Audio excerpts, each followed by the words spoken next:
अस्सलाम वालेकुम। आज हमारा टॉपिक है गॉस साइडल मेथड। तो ये मेथड भी बेसिकली आइटरेटिव मेथड ही होता है। जिस तरह हम लोग ऑलरेडी डिस्कस कर चुके हैं जैकोबी मेथड। ये जैकोबी मेथड जैसा ही होता है, लेकिन जैकोबी मेथड थोड़ा सा लेंथी है, उसमें हमें ज़्यादा आइटरेशंस करनी पड़ती हैं और इसमें हमारे पास जो आंसर है वो ज़रा जल्दी आ जाता है। तो इसमें ये मैंने फार्मूलाज लिखे हैं कुछ। तो इसमें हमने चेक करना होगा, जिस तरह यहाँ पे हमारे पास कौन से वेरिएबल्स यूज़ हो रहे हैं, x1, x2 एंड x3। तो इसको हमने चेक करना है कि ये डायगोनली डोमिनेंट होना चाहिए। किसी एक इक्वेशन में x1 का कोएफिशिएंट पढ़ा हो। अब यहाँ पे x1 का कोएफिशिएंट क्या है, a1 a11, तो ये ग्रेटर होना चाहिए बाकी दोनों के सम से। ये a12 है प्लस a13।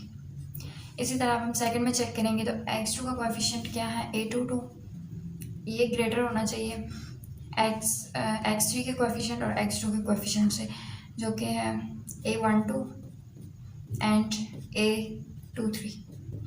इसी तरह हम लोग लास्ट को भी चेक कर लेंगे कि x3 का कोएफिशिएंट a33 है, ये ग्रेटर होना चाहिए इन दोनों के कोएफिशिएंट से।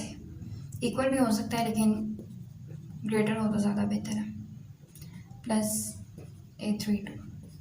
ठीक हो गया। ये हमारे पास जब कंडीशन सेटिस्फाई होगी तो हम लोग गॉस साइडल मेथड का यूज़ करेंगे। अब इसमें हमारे पास ये x1 है ना, इसको हमने मतलब इनकी वैल्यूज़ निकालनी है। हमारे पास कोई भी system of linear equation given होगा। अभी मैं एग्जांपल लेती हूँ। ये बेसिकली मैं आपको थोड़ा सा टॉपिक समझाने की कोशिश कर रही हूँ।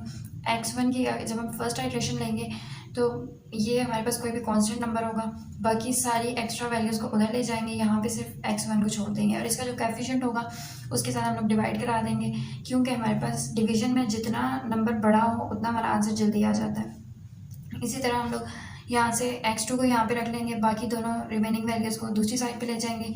ये वैल्यू पूरी यहाँ चली जाएगी b2 के साथ और ये वाली वैल्यू भी चली जाएगी।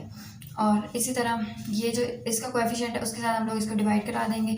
सिमिलरली x3 के लिए b3 के साथ इन दोनों को उधर ले जाके सेपरेट करा देंगे और इसके कोएफिशिएंट को डिवाइड करा देंगे। ये हमारे पास फर्स्ट आइटरेशन के लिए था। और इसमें एक और चीज़ होती है, जैकोबी में हम लोग मतलब सेम यूज़ कर रहे होते हैं, x, y और z की वैल्यू यहाँ पे x1, x2, x3 है, इनकी सेम वैल्यूज़ हम लोग जैकोबी मेथड में यूज़ करते हैं। लेकिन यहाँ पे थोड़ा सा डिफरेंस ये है कि हमारे पास जब हम इसको सॉल्व करेंगे तो हमारे पास x1 की वैल्यू आ चुकी होगी, उस वैल्यू को उठा के यहाँ पे रख देंगे, फर्स्ट आइटरेशन वाली वैल्यू को। यहाँ पे अब x3 की अभी तक हमारे पास फाइंड आउट ही नहीं हुई, तो इसको हम लोग 0 ही रखेंगे। इसी तरह जब हम लोग x3 निकालेंगे तो इसमें हमारे पास x1 की और x2 की वैल्यू ऑलरेडी जो ऊपर आ चुकी होगी वो हमने पुट करनी है। इसी तरह ये सेकेंड आइटरेशन के लिए भी हम लोग जो हमारे पास मोस्ट नियरेस्ट वैल्यूज़ होती हैं, जो मतलब ऑलरेडी आ चुकी होती हैं। अब जिस तरह देखेंगे हमारे पास x1 की वैल्यू सेकेंड आइटरेशन में अब यहाँ से आ जाएगी ना कुछ, तो उसको हम लोग यहाँ पे पुट कर देंगे। और अभी x3 की नहीं आई हुई होगी तो ये हम लोग यहाँ वाली फर्स्ट आइटरेशन वाली पुट करेंगे। इसी तरह थर्ड में हम लोग सेकंड वाली ऊपर जो दोनों वैल्यूज़ आ चुकी होंगी उनको पुट करेंगे और ये सिलसिला चलता जाएगा जब तक हमारा आंसर सिमिलर ना आ जाए। हमें इसको आगे इसकी आइटरेशंस लेते जाना है। अब मैं आपको इससे रिलेटेड एग्जांपल कराती हूँ, उससे इस कॉन्सेप्ट को समझने की कोशिश करते हैं। अब ये देखिए हमारे पास एग्जांपल गिवन है। इसको सबसे पहले हम लोग चेक कर लेते हैं कि ये डायगोनली डोमिनेंट है या नहीं। तो फर्स्ट में हमारे पास देखें ये डायगोनल है, सेकंड में ये, थर्ड में ये, मतलब ये इस तरह से हमारे पास डायगोनल बन रहे हैं।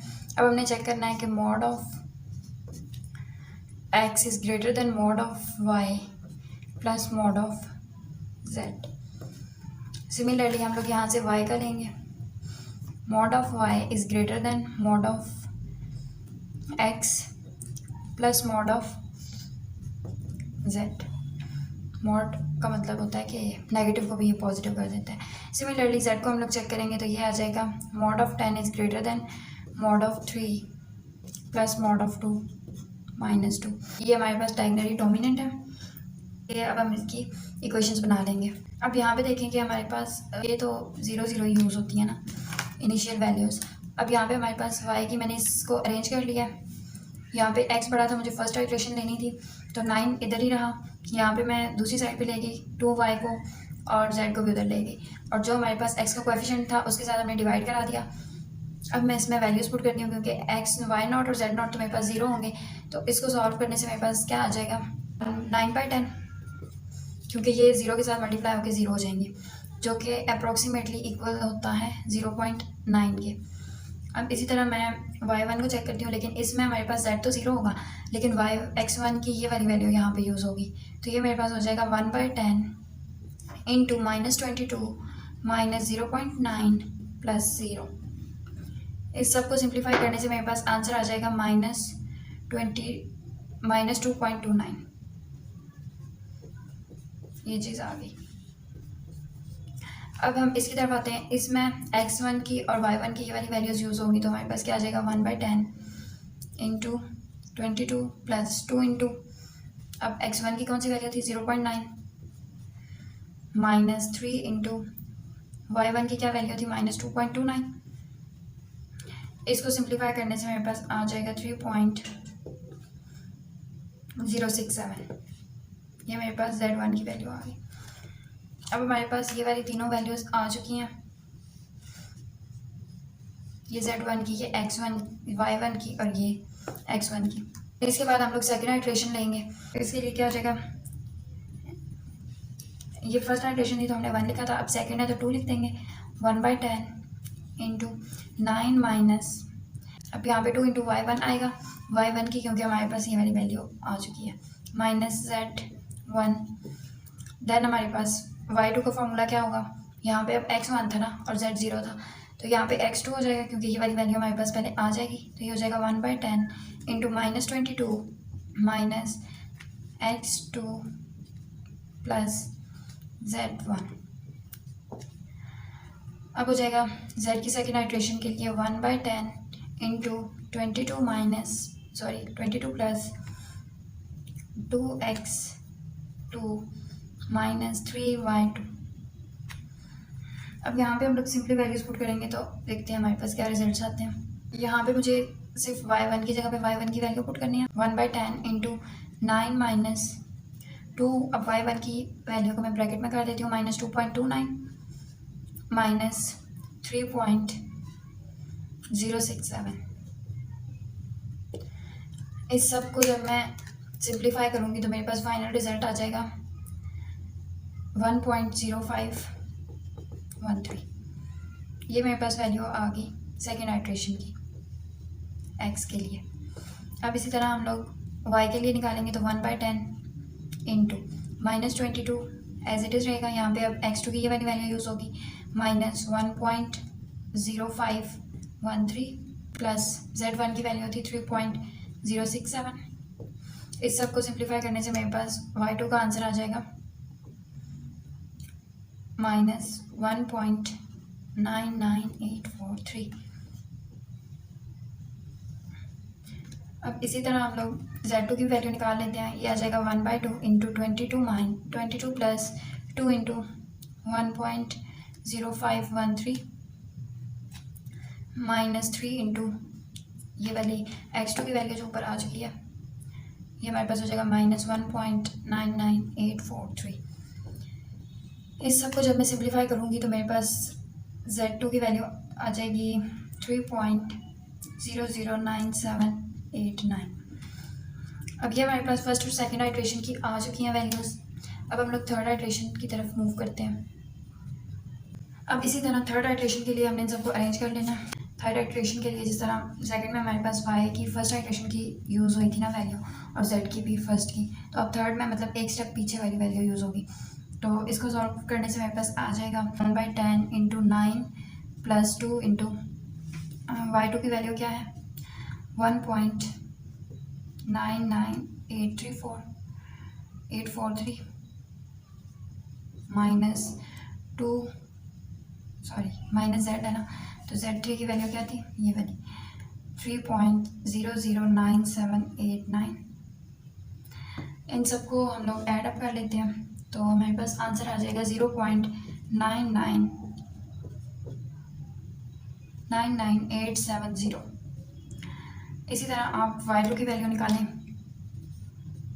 इसमें सिर्फ x की थर्ड वाली वैल्यू यूज़ होगी, ये जो अभी हमने निकाली है, बाकी z की जगह पे z2 की वैल्यू यूज़ होगी। तो इसको मैं डायरेक्ट वैल्यू से पुट कर देती हूँ 1/10 इंटू -22, ये मेरे पास 0.998707 हो जाएगा माइनस।